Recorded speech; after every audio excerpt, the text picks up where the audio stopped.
Hi, I'm Mark Clark. I've been a member of this congregation for almost 30 years.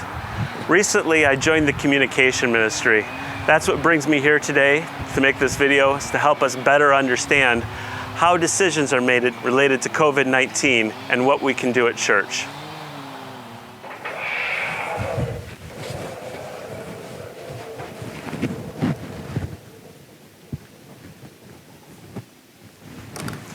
These are strange times we live in. We're stuck at home, we can't go to church, and even if we are out and about, we're cautious of people, more so than we should be.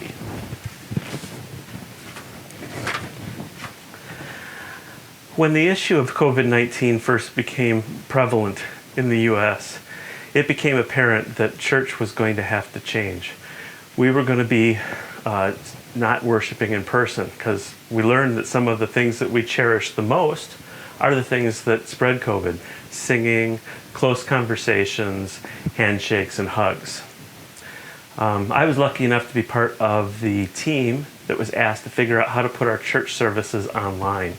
That live streaming gave us an opportunity to bring church services into our homes. It was a great feeling to be able to get that done and allow people to continue to worship here.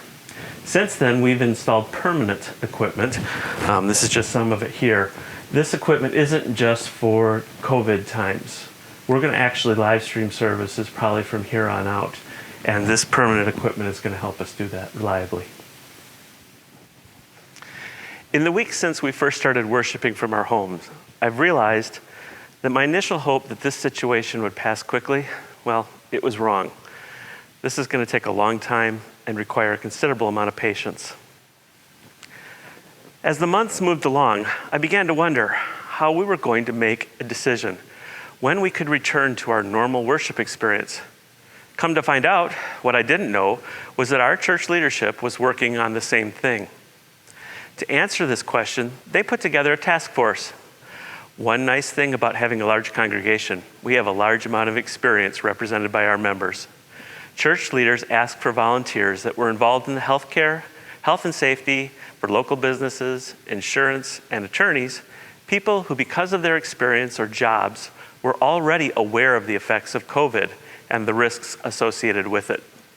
This group has put out a big effort to develop a concise plan for how to keep our members safe and a healthy church. That plan has now been reviewed by and approved by Church Council. The approved plan can be found at the St. Andrew's website. Scroll through the banners until you come to the Plan to Gather banner and click.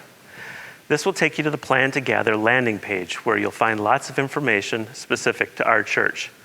Further down that page, you will find a link that takes you to the actual Plan to Gather plan. The task force has developed an extensive plan that outlines how we can be involved in our church. The plan is broken into phases 1 through 3. Phase 4 would be a return to normal. We're currently in phase 1 of the plan. The specific details of each of these phases is too much to discuss here. Basically, phase 1 allows groups of 10 or less with appropriate social distancing to meet. In various meetings, I would keep hearing that we are still in phase 1 and that we're not even close to moving to the next phase. I began to wonder, what would it take to get to phase 2? Well, it turns out there's a formula for that, and it uses data provided by the Wisconsin Department for Health Services for Marathon County and guidance from the Wisconsin Council of Churches. The two components of the formula are trajectory and burden. Yeah, what does that mean? After looking into it, I can explain. Let's find a whiteboard so I don't have to talk with my hands. Looks complicated. Don't worry, I'll make it simple. Number of new infections, burden we talked about, trajectory we talked about. Burden is the number of people from this week plus last week. Trajectory is basically whether there's more people this week than last week, the same number of people, or less people this week than last week. So I've laid out 8 weeks, fictitious numbers, just for examples of how this might work. Burden, I said, was this week plus last week. So if we say we're in week 2, and we take these two numbers, 20 and 15, we get to 35. Now, there's a table for burden. is this right here. Basically, it runs low to, well, very high. I don't have the very high on here. But you can see less than 10 people low, 10 to 50 is moderate, 50 to 100 moderately high, and 100 greater is high. These are per 100,000 people. That's how it's all equalized. So we end up with 35. 35 is between 10 and 50. That's a moderate value. 20 is larger than 15. It's increasing. The moderate value is not too bad. The increasing is worrisome. If in the next week we go to 35, well, 35 plus 20 is 55. 55 on the chart here moves us into moderately high. Plus, 35 is greater than 20, so we're increasing. Bad news. The next week we go down to 20. We're back at 55. Unfortunately, 55 is still moderately high, but we're decreasing. That's a good thing. If the week after that we had 20 people, 20 plus 20 is 40. 40 moves us into the moderate category, and 20 means no change. No change is okay. And week 6 we have 15, so you get 35. We're still in moderate. We're decreasing. Week 7, maybe we stay at 15. 30, still moderate. No change. And week 8, we've got 10 people. 25 is still moderate, but we're decreasing.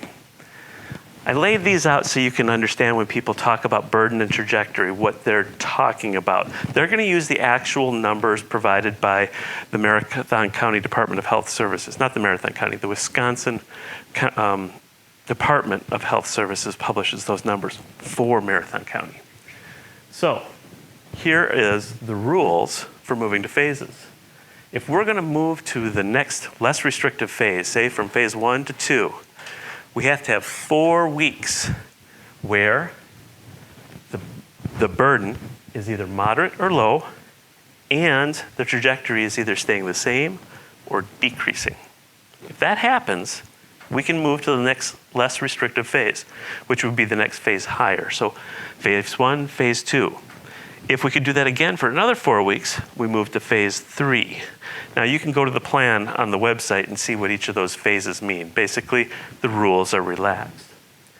Now, because we get to move forward to being less restrictive, unfortunately there's rules for becoming more restrictive. If there are 2 consecutive weeks where either the burden is moderately high or high, or one more rule, if the burden is moderate and the trajectory is increasing, we get 2 consecutive weeks with any of those requirements, we move to a more restrictive phase. So if we're in phase 2, we'd move to phase 1. It's unfortunate that we here in Marathon County were part of the Safer at Home order when, quite frankly, we didn't have much exposure to COVID-19 occurring in our area. When we were asked to keep safe, it was hard for me to understand why we were going to these measures when I couldn't see any evidence of COVID in our area. If the set of conditions I just outlined had been in place at the time of the Safer at Home order, and if Safer at Home didn't apply to us, we would use the plan and it would have allowed us to worship in what is effectively the least restrictive phase. Since that time, we have of course seen the effects of COVID come much closer to home. I'm sure many of you know people whose health has been directly impacted by COVID-19, or, like me, you may also know people who have died from the disease.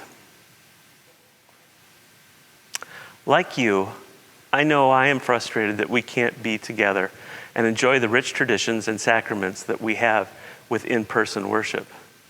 But I've come to realize that the plan that has been laid out here is a plan that keeps everyone safe. When I first became a member back in the early 90s, we were a young church. Seemed like we had at least one baptism every Sunday. And when we celebrated All Saints, the entire list of names was read, and it was a short list. 30 years later, we are still a young church. But if you look around before COVID, you would have seen a wide variety of ages.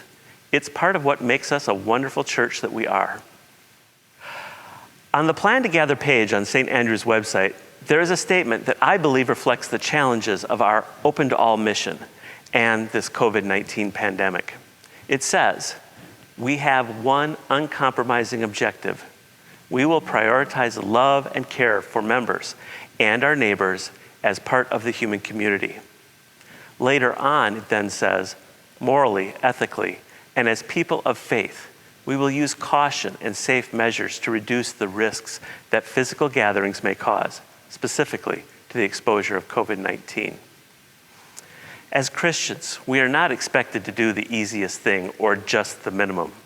Just because rules that apply to our whole state say that churches can meet, that doesn't mean that it's the right thing for our congregation here at St. Andrew. We need to protect our members in a way that is responsible and based on what is actually happening in our community.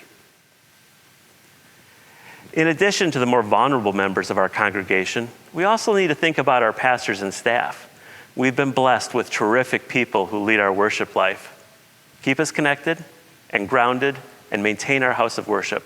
Let's face it, without in-person worship, we have already had several staff members self-quarantine because of possible exposure they had associated with their work of the church. I'm afraid if we were meeting in person, our pastors would constantly be quarantined because of exposure to persons who did not know at the time they were contagious, and that wouldn't be a good situation either. You know, the church is not closed. We can still use the building as long as its activity and the number of participants is consistent with the plan. The church just asks that if you want to do something at the church, you call the office and schedule it so that they can make sure other groups don't show up at the same time and violate our plan. Also, if it is the experience of sitting in the sanctuary or chapel that you miss, they are open. Most days and times, there's no activities taking place in either of those spaces. Come in, sign in, make your way to the sanctuary for some quiet time of meditation or prayer. Early on, you may have seen pictures of the sanctuary that looked like a mess of electronics. That was because of the way we were streaming the service at that time. But now, it's been returned to its former glory. I doubt you would even notice the changes we made to the sanctuary to permanently live stream the services.